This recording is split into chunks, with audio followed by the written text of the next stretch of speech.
Good morning from beautiful Brisbane, Australia. How are you this morning? And welcome to CPtsd TV, session 2 for this year, where we're going to take a quick look at defense mechanisms and how they impact our lives with complex PTSD. If you're here for the first time, welcome. It's great to have you join our global family and begin to be part of the conversation of becoming a conscious warrior and changing up not just our lives, but the lives that come after us, the generations that come after us, because as science is showing, it's now so very important that not only do we change our narrative, that we change up how we're raising our children, and all of that's going to begin with us, okay? It has to start with us, and then it has to flow onto our children. If we don't take a stand, then the health continues, the decline in health continues for the generations. And I was just reading a story yesterday which really broke my heart about a family in America and how everyone in a generation was wiped out through drugs, alcohol, and there was another thing as well. I can't quite remember what it was, but all of the family was wiped out, and then all of the children of those children who grew into adults were eventually killed as well through ill health and so much more. So we need to be able to start taking those steps no matter what age we are. I mean, let's face it, we're all spring chickens. And so that we can begin to impact, even through example, the generations that are coming after us. Good morning, Leslie. It's great to have you with us. Okay, if you're here for the first time, remember to hit like or subscribe so that you know either when I'm live or a new video is uploaded. Good morning, Ali, and then you'll receive the latest information. Now, I want to talk about defense mechanisms early this year because they impact us when we've got complex PTSD. They impact us from the unconscious level. So these are things that behaviors, okay, they can be patterns in our lives, they can be behaviors, they can come out emotionally. It's repetitious patterns in our life that we need to identify that are driven by unconscious responses at the neurobiological level, okay, which we developed in our childhood either to keep us safe or to keep us feeling like we mattered, to keep us feeling that we are loved and that we can survive what's happening around us. Good morning, Diana.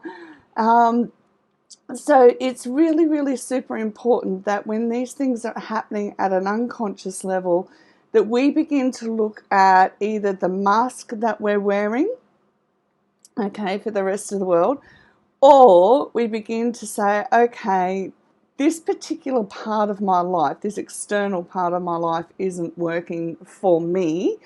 What's my defense mechanism that's keeping me in this same pattern? And we want to be able to negotiate that pattern. Now, that's a whole other chat show. Today, we just want to be able to identify the different defense mechanisms that happen and that are driven by the unconscious. And also, yesterday we talked about family rules. So often defense mechanisms can be driven by the non-verbal. Okay, so they can be the things that are not said in our family. So one of the things that wasn't said in my family but was implied non-verbally is that we don't talk about emotions. And if you're going to be all emotional, then you need to get yourself together before you can come back into the family. And then when you come back into the family, or into the family situation, then we don't talk about the fact that you were overly emotional. Good morning, Laura. Great to have you joining class. So when we look at that type of thing, if as an adult, when I became overly emotional, am I shutting down, or am I going, right, no, I want to have this conversation?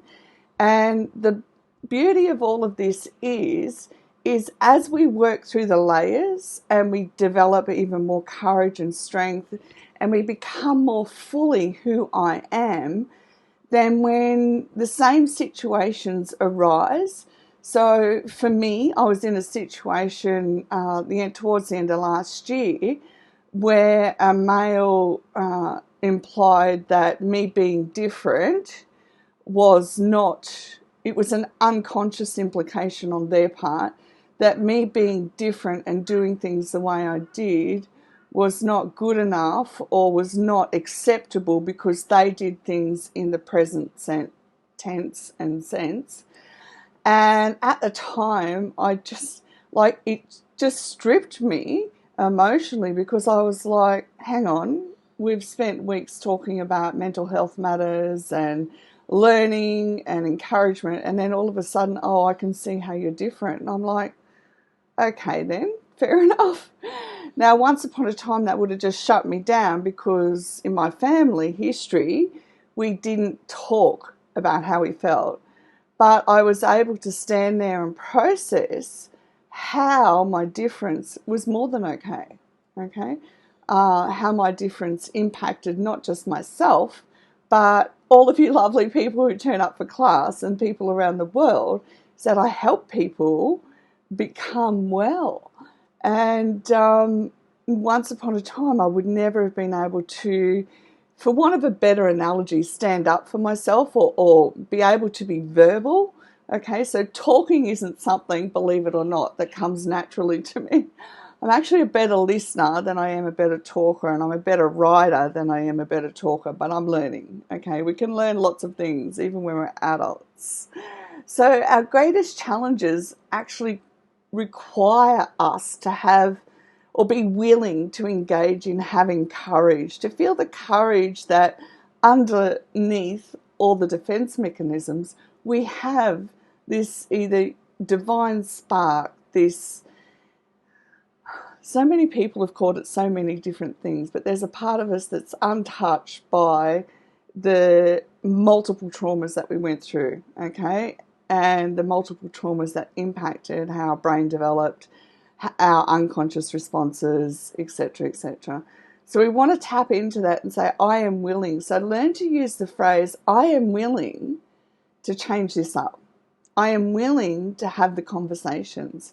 And honestly, I raised my kids this way, and as now that they're adults, especially my younger son, he comes to me and says, okay, Mum, what's happening? I need you to, what's happening for you? Because he recognises that when I shut down, which is an unconscious habit out of, so many years of people not men, and I have nothing against men, I love men who were in my life who didn't want to engage in the harder conversations.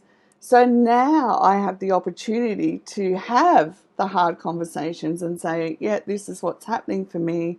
This is how I want to go forward, and so on. So it's that level of courage, and we practice it, okay?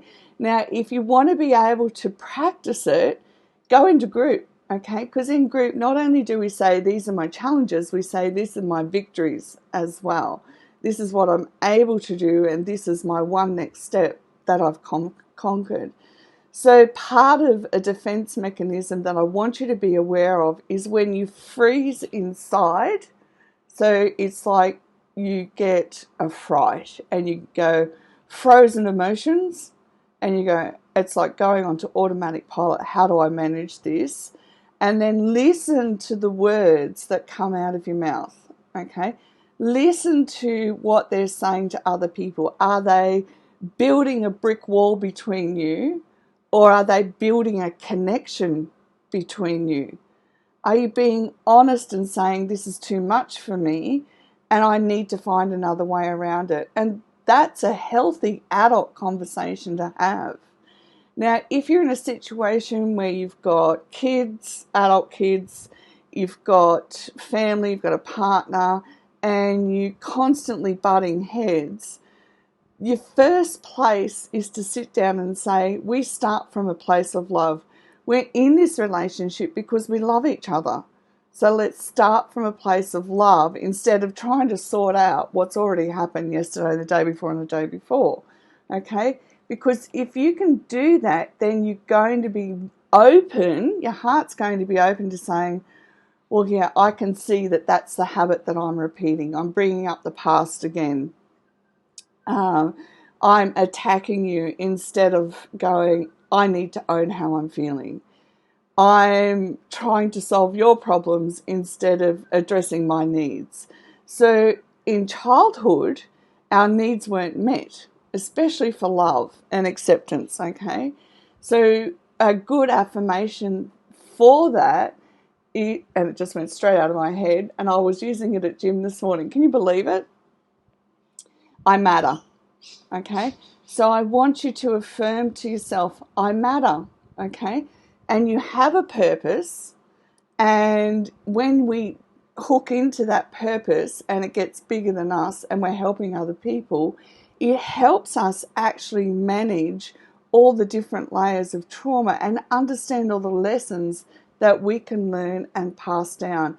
And when we pass down the stories of what's gone before us, then we can begin to change up those stories as well. We can begin to say, right, and this is where I drew the line. So for me, with my children, when they were growing up and their father was very angry, and that person wasn't present before we got married, there was no anger, but his anger increased over the years.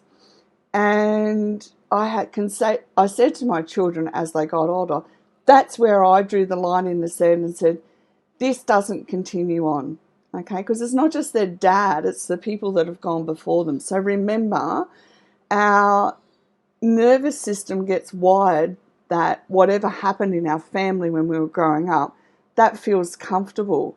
So we have to be willing to bring, just for today's class, our defense mechanisms into the conscious so that we're aware and we don't feel comfortable just sitting at, like this even keel, and we want to change things up and we want to have the hard conversations.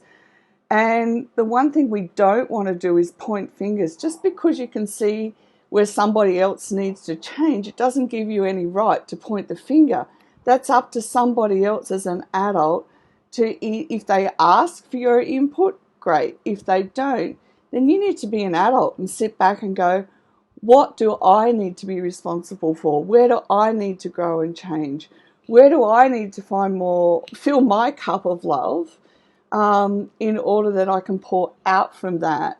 And then that will free them to be who they are, not who they've had to be as well. And look, we're all learning as we go, and it is doable. So I'll just run through a quick list of defense mechanisms because most of us will know our defense mechanisms and we've just got to bring them into the conscious and start working with them. Be open and honest with what we're doing. So, I'll just give you an example of someone pointing out your faults. My son and I were sitting together one night. I think I was reading and he was doing whatever on his phone. And he said something to me about my behaviour. And he said, if I don't tell you, nobody else is going to tell you. And I said, I thought about it for a minute and I sat there and I went, no. I said, you don't get to do that. Nobody gets to do that anymore. I said, I've spent decades having people tear me down. That is not happening to me ever again.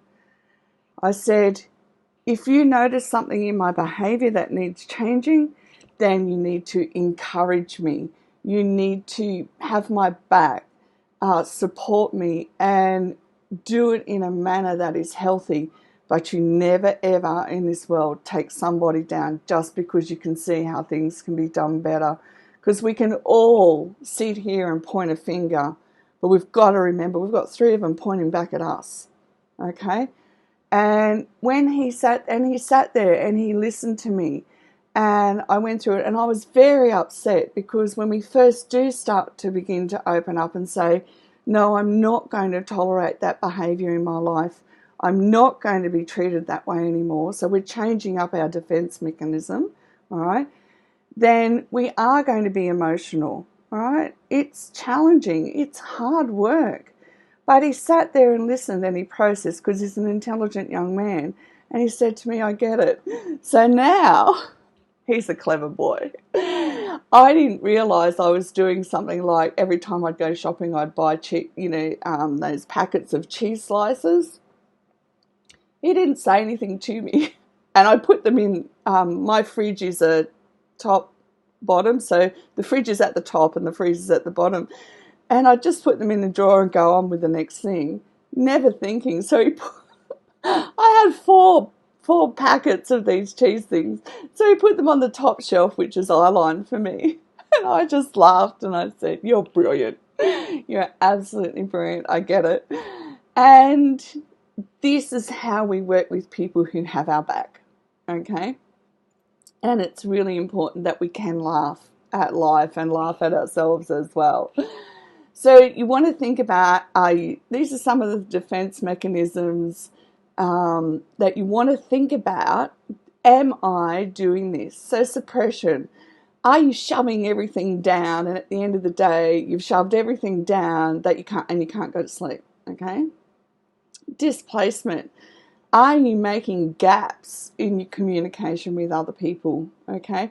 Are you removing yourself from the situation, all right? You've got to be willing to ask these questions. Projection. Are you pointing the finger at everybody else and saying you, all right?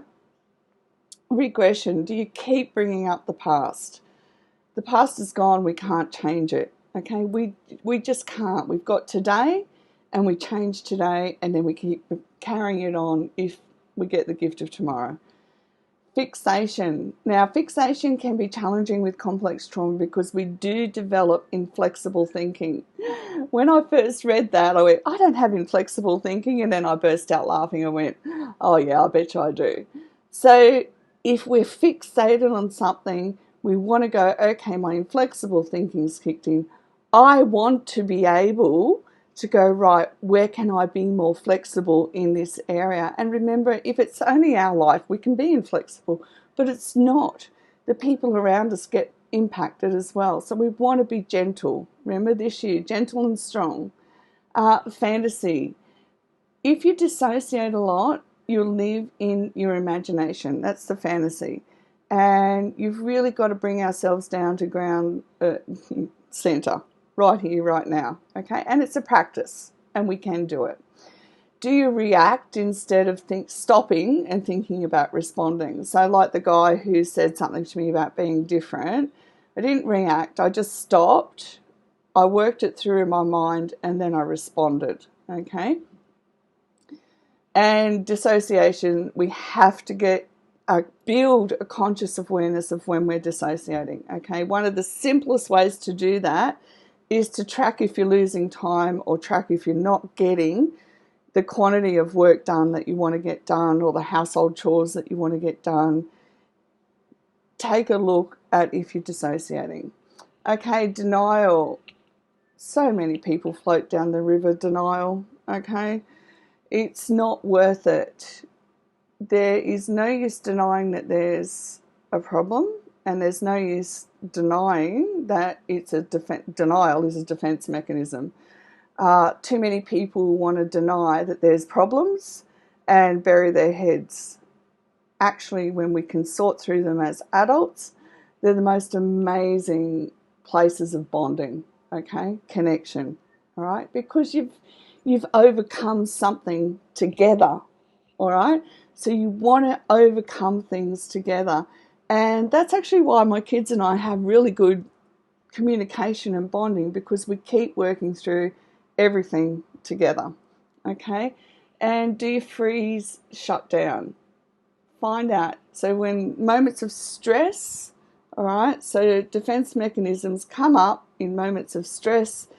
Am I shutting down? Am I walking away? Am I believing there's no use having this conversation? And honestly, sometimes we are in partnerships, marriages, where we feel that there's no use having this conversation.